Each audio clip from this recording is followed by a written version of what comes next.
Yan guys, so nandito na tayo sa Antipolo Street, Espanya. At tayo ng underpass para makita natin yung ginagawang NLEX SX or gawa na, nadadaanan na siya. Wait lang.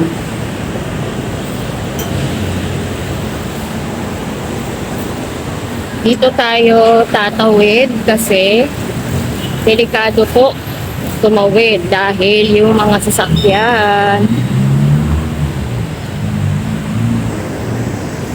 Ayan guys, nakikita nyo po, ito po ang NLEX SLEX connector. Ayan. Hanggang dun po yan. Sa may, saan ba yun? Basta, mahaba po ito guys. So, bababa na po tayo ng Antipolo Street, Espanya. Ayan. So guys, nandito na po tayo sa Espanya Antipolo Street. Ayan. Kita nyo ang haba.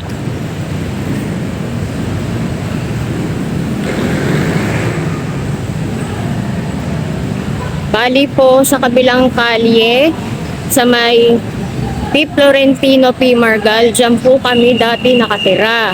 Ngayon ay rampahan na po siya. Pakita ko po sa inyo.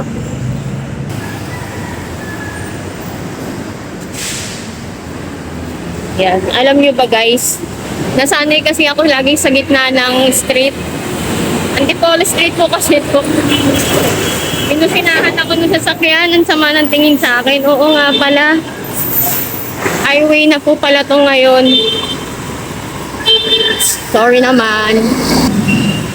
At ito guys, andito na tayo sa P. Florentino Antipolo Street. Nakikita nyo po ba yung tulay na yan? Yung pataas. Yan po ang Antipolo Street guys. Diyan po kami dati nakatira ng mga kamag-anak ko. Yan.